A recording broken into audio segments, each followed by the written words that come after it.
ये झारखंड की राजधानी रांची है। झारखंड जिसकी मांग संविधान सभा के दिनों से जयपाल सिंह मुंडा जी कर रहे थे, जिनके नाम पर यह स्टेडियम बना है और जिनकी मूर्ति आपको छाते के ऊपर नजर आ रही है। हिंदुस्तान के जाबाज हॉकी खिलाड़ी, शिक्षाविद और संविधान निर्माताओं में से एक, और बाद के दिनों में सांसद भी। आजकल जो खूंटी की लोकसभा है तब वो रांची वेस्ट कहलाती थी, वहां से 4 दफा के सांसद, 4-5 दफा के। यहाँ पर हम आए हैं जेपीएससी, जेएसएससी समेत तमाम प्रतियोगी परीक्षाओं में गड़बड़ियों के खिलाफ। बरसों का जमा, दशकों का जमा गुस्सा अब फूट पड़ा है स्टेडियम में, सड़कों पर। हेमंत सोरेन की सरकार है। फौरी तौर पर इल्जाम यह है कि जेपीएससी की प्री परीक्षा में गड़बड़ियां हुई हैं। इसके पहले भी लगातार इल्जाम लगते रहे हैं अलग अलग परीक्षाओं को लेकर। कोई भूख हड़ताल पे बैठा है, कोई रिले हड़ताल पर बैठा है। ये जो भाई हैं जो बारिश की वजह से और ठंड की वजह से कांप रहे हैं, ये पिछले 4 रोज से पानी के नीचे बैठे हैं। आप बात कर पाएंगे?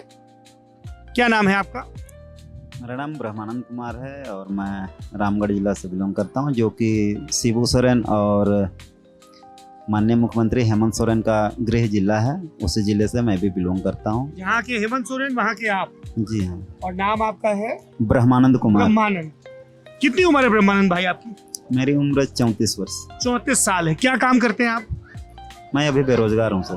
आप बेरोजगार हैं। क्या पढ़ाई लिखाई की आपने? मैंने एमएससी बॉटनी किया है और एमएससी से मैं अभी पीएचडी भी कर रहा हूँ। बॉटनी से पीएचडी कर रहा हूँ अभी। कहाँ से? डॉक्टर श्यामा प्रसाद मुखर्जी यूनिवर्सिटी रांची से। अच्छा, कब से आप यहाँ धरने पे हैं? यहाँ मैं पिछले 29 तारीख से हूँ। 29 तारीख से धरने पे। और मूर्ति के नीचे कब से धरने पे बैठे हैं? यहाँ 2 तारीख से। 2 तारीख से धरने पे बैठे हैं। आज 5 अगस्त है। क्या मांग है आपकी? मेरा मांग बहुत छोटा है, लोगों को बहुत छोटा लगेगा, लेकिन मेरे लिए वो बहुत बड़ा है। देखिए, एक बेरोजगारी का दर्द, अगर छोटे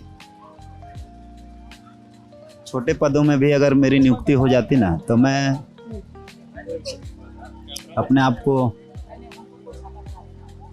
उसी के लिए अपना सब कुछ न्यौछावर कर देता। लेकिन अभी जो यहाँ जेपीएससी, जेएसएससी जो नियुक्ति परीक्षाओं में जो अनियमितता हुई है, उसका निष्पक्ष जांच के लिए सभी छात्र आंदोलनरत हैं। जी। तो ये तो मैं इंसिडेंटली मैं यहाँ आ गया। मैं आंदोलन के बारे में मुझे पता भी नहीं था। मैं अपने घर में था, क्योंकि मैं पहले मिनिस्ट्री ऑफ टेक्सटाइल का सेंट्रल सिल्क बोर्ड का एक रिसर्च इंस्टीट्यूट है, central tasar research and training institute Piska Nagri में स्थित है, जो रांची गुमला मार्ग में है। वहाँ पर मैं सेरिकल्चर असिस्टेंट के रूप में कार्य कर रहा था, प्रोजेक्ट था। वहाँ से मैंने पीजी डिप्लोमा इन सेरिकल्चर भी किया है। सेरिकल्चर क्या होता है भाई? सेरिकल्चर में होता है यह कि सिल्क का प्रोडक्शन। अच्छा, ठीक है। सिल्कवर्म जो होता है उसको सिल्कवर्म रियरिंग किया जाता है, उससे कुकुन प्राप्त होता है। हाँ, रेशम उत्पादन। आपके माता पिता कहाँ रहते हैं? मेरे माता पिता फिलहाल घर में हैं। घर पे क्या करते हैं वो लोग? घर में खेती बाड़ी है। उनकी क्या प्रतिक्रिया है? आप बारिश में बैठे हुए हैं 3 दिन 4 दिन से, बात हुई आपकी? मम्मी पापा का भी थोड़ा, मेरे पिताजी का तबीयत खराब था, हॉस्पिटल में थे। मैं भी हॉस्पिटल में कुछ दिनों तक रहा। फिर घर आके पापा अभी पूरी तरह से ठीक भी नहीं हुए थे जी। मेरी मेरी फूआ का बेटी का मार्कशीट खो गया था, तो वो परेशान थी। तो वो फूफा जी हमको बोले कि शिला का ये मार्कशीट खो गया है, तो थोड़ा जैक ऑफिस जाओगे। झारखंड एकेडमिक काउंसिल जो है, जो मैट्रिक इंटर की जो परीक्षाएं होती हैं उनका संचालन करती हैं, तो वहाँ से डुप्लीकेट मार्कशीट बनवाना था। तो उसके लिए मैं आया था, उसको लेके। मेरी बहन जो फुफेरी बहन है, उसको लेके आया था। फिर वहाँ पर जो भी आवेदन देना था, आवेदन दिए।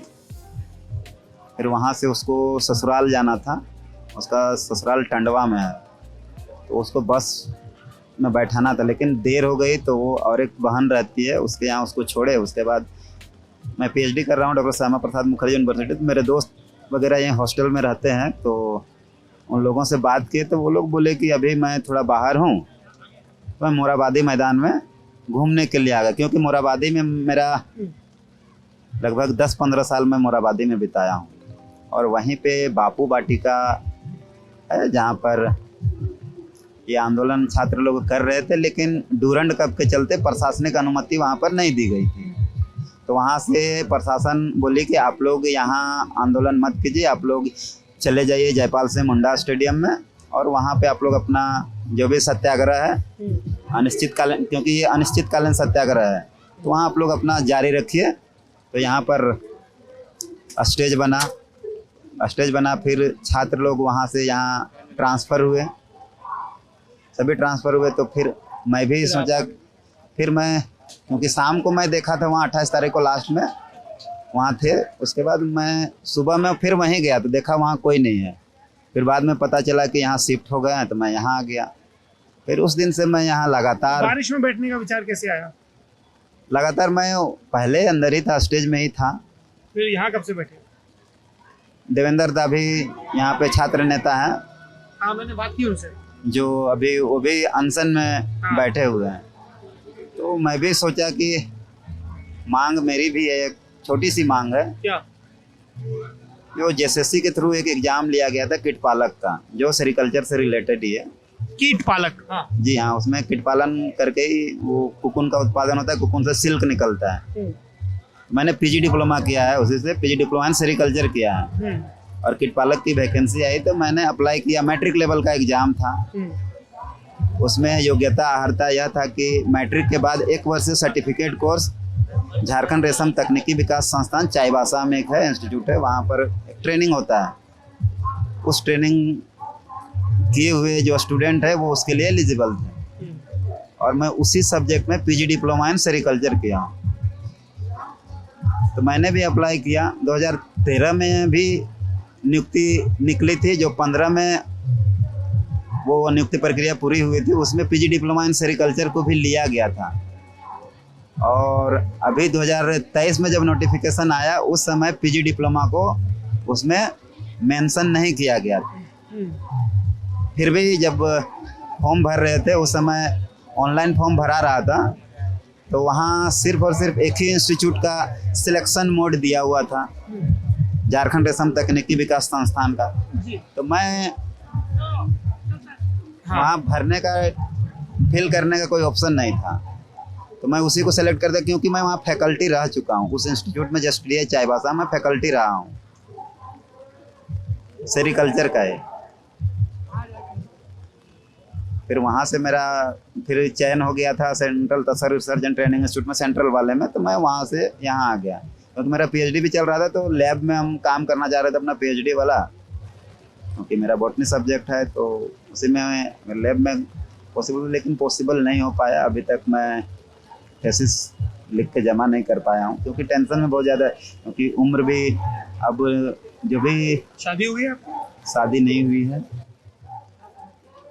आगे भर पाऊंगा कि नहीं वो पता नहीं, लेकिन भर दिए, एग्जाम भी दिए। एग्जाम यार दोस्त आपको कह नहीं रहे लगातार बारिश में भीग रहे हैं, बीमार एग्जाम में पास होने के बाद में डीबी के लिए लिस्ट जो जारी किया, डीबी भी हुआ। डीबी होने के बाद मुझे नोटिस दे दिया गया कि जो योग्यता, न्यूनतम योग्यता अर्हता रखा गया था वो उपलब्ध नहीं है, जबकि मैं उच्चतर योग्यता उससे दे रहा था, पीजी डिप्लोमा। जबकि सर्टिफिकेट कोर्स मांगा गया था, मैं पीजी डिप्लोमा इन सेरिकल्चर दे रहा था। उन लोगों ने मुझे रिजेक्ट कर दिया। तो फिर आप यहाँ पे आके बैठ गए? अभी नहीं, वो 2025 का मामला है। अच्छा, तो अभी चल रही कहानी है, बताइए। वो हम लोग आयोग को जवाब भी दिए कि जो वहाँ से दिया गया था नोटिस, उसका जवाब दिए। उसमें भी माना नहीं गया, रिजल्ट निकल गया। रिजल्ट निकलने से पहले ही हम हाई कोर्ट में रिट पिटीशन दायर किए, उसका आज तक एक भी हियरिंग नहीं हुआ। फिर मैं central tasar research and training institute में ही काम कर रहा था, वहाँ वर्क प्रेशर ज़्यादा था, और एक ग्रेजुएट लेवल का एक एग्जाम होने वाला था। तो आपके पास एक नौकरी थी? कॉन्ट्रैक्ट पे नौकरी कॉन्ट्रैक्ट पर थी। कॉन्ट्रैक्ट में मैं आज तक सेंट्रल का 4-5 प्रोजेक्ट में, सेंट्रल गवर्नमेंट का 4-5 प्रोजेक्ट में काम किया। क्यों छोड़ दिया? वही तो कॉन्ट्रैक्ट वालों का कोई वैल्यू नहीं है। अरे हम सब लोग जितने प्राइवेट सेक्टर में सब ऐसी नौकरी करते हैं। आप लोग का बात अलग है, हम लोग की बात अलग है। 15-20 हज़ार रुपया में काम करना पड़ता है, और जो काम मेरा प्रोजेक्ट में नहीं है वो भी काम करना पड़ता है। ये बात सही है।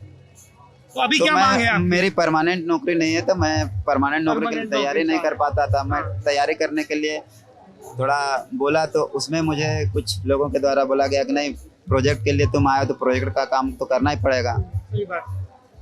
बोला ठीक है।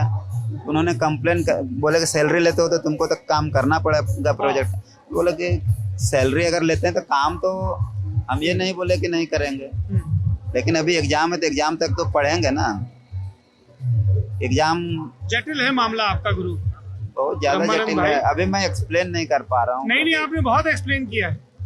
तो अभी एक वाक्य में बताइए क्या मांग है आपकी सरकार से, हेमंत सोरेन सरकार से? जिसमें मैं क्वालिफाई किया हूँ उसी में वो ग्रुप। अच्छा, और कब तक बैठे रहेंगे यहाँ पे आप?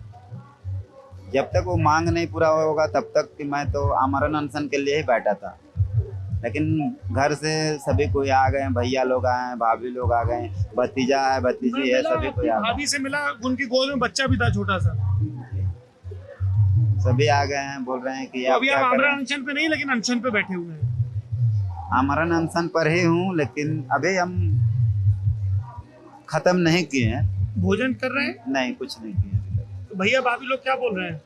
वो लोग बोल रहे हैं दवा भी खाने में, डॉक्टर लोग भी आ रहे हैं, बोल रहे हैं कि आपका बीपी लो हो रहा है। अरे आप लगातार बारिश में बैठे, कोई स्वस्थ मनुष्य बीमार हो जाएगा भाई। देखिए मैं बॉटनी का स्टूडेंट हूँ ना, तो जैसे पेड़ पौधे पानी के अभाव में मुरझा जाते हैं ना, पानी नहीं आता है ना तो मैं मुरझा जाता हूँ, लेकिन जब पानी आ जाता है ना तो मैं फिर तरोताज़ा हो जाता हूँ।